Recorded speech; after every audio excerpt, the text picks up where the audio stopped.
ಧನುರಾಶಿ ವೃತ್ತಿಪರ ಮಹಿಳೆಯರಿಗೆ ಆರ್ಥಿಕವಾದಂತಹ ಸಹಾಯಕ್ಕೆ ಅವಕಾಶಗಳಿದೆ. ನೀವು ನಿಮ್ಮ ವೃತ್ತಿಯನ್ನು, ನಿಮ್ಮ ಉದ್ಯೋಗವನ್ನು ಇನ್ನಷ್ಟು ಮತ್ತಷ್ಟು ಹೆಚ್ಚು ಮಾಡಿಕೊಳ್ಬಹುದು. ಹೊಸ ಉದ್ಯೋಗವನ್ನು ನೀವು ಸೃಷ್ಟಿ ಮಾಡಿಕೊಳ್ಬಹುದು ಅನ್ನುವಂಥದ್ದು. ಯಾವುದೇ ರೀತಿಯ ವ್ಯವಹಾರವಾಗಲಿ, ದುಡ್ಡಿನ ವಿಚಾರಗಳಾಗಲಿ ಮನೆಯಲ್ಲಿ ತಿಳಿಸ್ತಕ್ಕಂಥದ್ದು ಬಹಳ ಉತ್ತಮವಾಗಿರತಕ್ಕಂಥದ್ದು. ನೌಕರಿಯಲ್ಲಿ ಮತ್ತು ವೃತ್ತಿಯಲ್ಲಿ ಒಂದು ಹಂತದ ಸಮಾಧಾನ ನಿಮ್ಮದಾಗಿರ್ತಕ್ಕಂಥದ್ದು. ಹಿಂದೆ ಮಾಡಿದಂತಹ ಯಾವುದೋ ವ್ಯವಹಾರದಿಂದ ದುಡ್ಡು ನಿಮಗೆ ಕೈ ಸೇರತಕ್ಕಂತಹ ಸಾಧ್ಯತೆ ಅವತ್ತು ಬಾಕಿ ಬರಬೇಕಾಗಿರುತ್ತೆ. ಆದರೆ ನಿಮ್ಮ ಅದೃಷ್ಟ ಅಥವಾ ಗ್ರಹಚಾರ ಚೆನ್ನಾಗಿರುವಂತಹ ಸಮಯದಲ್ಲಿ ಅದು ಆರ್ಥಿಕವಾದಂತಹ ಸಹಾಯವಾಗಿ ಆಪದ್ಧನವಾಗಿ ನಿಮಗೆ ಸಿಕ್ಕುವಂಥದ್ದಾಗುತ್ತೆ.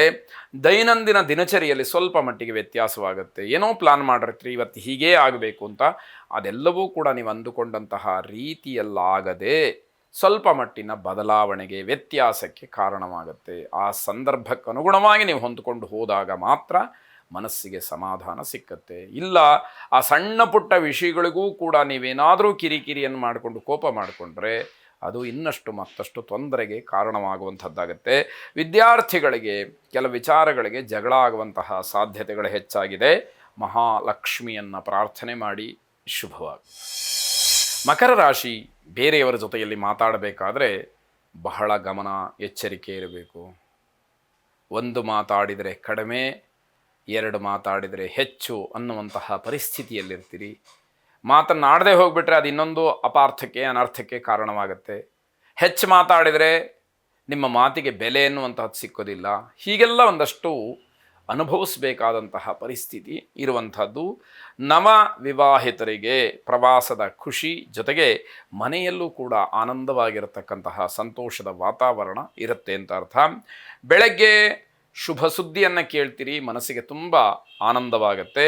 ಖಾಸಗಿ ಕ್ಷೇತ್ರದಲ್ಲಿ ಕೆಲಸ ಮಾಡ್ತಕ್ಕಂಥವ್ರಿಗೆ ವಿಶೇಷವಾದಂತಹ ಹಣ, ಬೋನಸ್ ಅಂತ ಏನು ಹೇಳ್ತೀವಿ, ಆ ರೀತಿದು ಸಿಕ್ಕುವ ಸೂಚನೆಗಳು ಮನಸ್ಸಿಗೆ ಖುಷಿಯನ್ನು ಕೊಡುತ್ತೆ. ಅಪೂರ್ಣವಾದಂತಹ ಕೆಲಸಗಳಿಂದ ಅವಮಾನವಾಗುತ್ತೆ. ಯಾವ ಕೆಲಸವನ್ನು ಬೇಜವಾಬ್ದಾರಿತನದಿಂದಲೋ, ಅನಿವಾರ್ಯದಿಂದಲೋ ಅಥವಾ ಇನ್ಯಾವುದೋ ಕಾರಣದಿಂದಲೋ ಅರ್ಧಕ್ಕೆ ನಿಲ್ಲಿಸಿರ್ತೀರಿ, ಬಿಟ್ಟಿರ್ತೀರಿ, ಅದು ನಿಮಗೆ ತೊಂದರೆಗೆ ಕಾರಣವಾದೀತು. ಅದರಿಂದ ಅವಮಾನವಾಗುತ್ತೆ.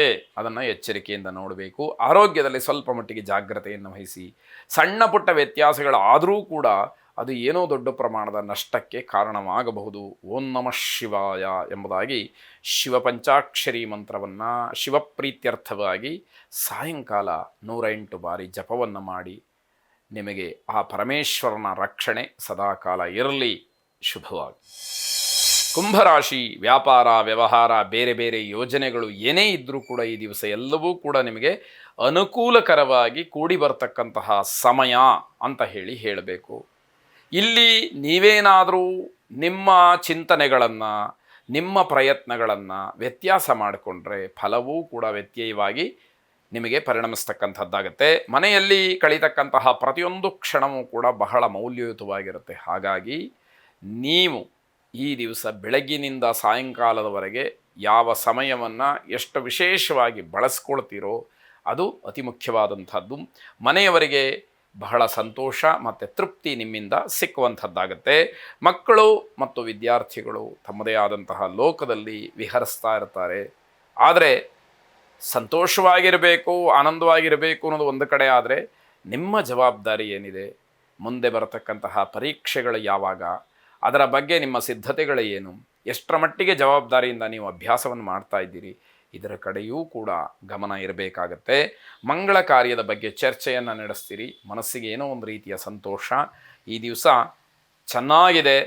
ಅನಗತ್ಯವಾದಂತಹ ಕೆಲಸಕ್ಕೆ ಸಮಯವನ್ನು ವ್ಯರ್ಥ ಮಾಡಿಕೊಳ್ಬೇಡಿ ಅಂತಕ್ಕಂತಹದ್ದು ಸಾತ್ವಿಕವಾದಂತಹ ತಿಳುವಳಿಕೆ. ಅದನ್ನು ಸದ್ವಿನಿಯೋಗ ಮಾಡಿಕೊಳ್ಳಿ.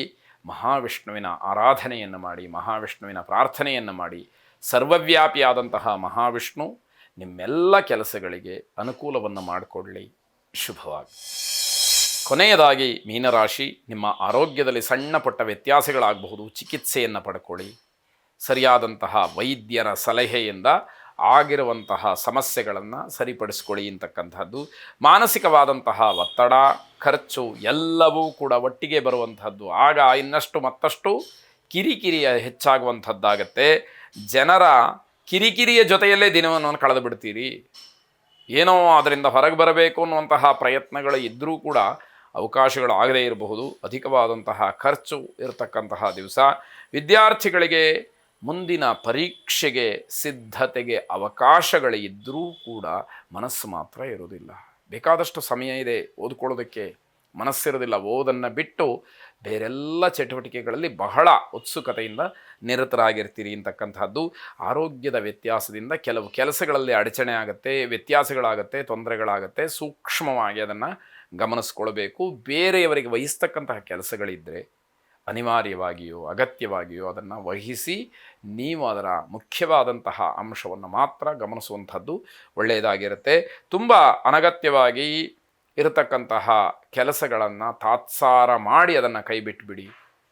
ಯಾವುದೋ ಬೇಡವಾಗಿರುತ್ತೆ, ದಾಕ್ಷಿಣ್ಯಕ್ಕೆ ಸುಮ್ಮನೆ ಆ ಕೆಲಸ ಒಂದು ಆಗಲಿ ಅಂತ ಹೇಳಿ ಅಂದ್ಕೊಂಡಿದ್ರೆ, ಅಗತ್ಯವಾಗಿ ಮಾಡಬೇಕಾದಂತಹ ಕೆಲಸಗಳೇನಿದ್ರೆ ಅವೆಲ್ಲವೂ ಕೂಡ ಸ್ಥಗಿತವಾಗತಕ್ಕಂತಹ ಸೂಚನೆಗಳಿದೆ. ಅದಕ್ಕೆ ಬೇಸರವನ್ನು ಮಾಡಿಕೊಳ್ಳತಕ್ಕಂಥದ್ದು ಸ್ವಾಭಾವಿಕವಾಗಿದ್ದರೂ ಕೂಡ ಅದು ಯಾವುದರ ಪ್ರಮೇಯ ಇಲ್ಲಿ ಬರದೇ ಇರತಕ್ಕಂಥದ್ದು. ಇಷ್ಟದೇವತಾ ಪ್ರಾರ್ಥನೆಯನ್ನು ಮಾಡಿ.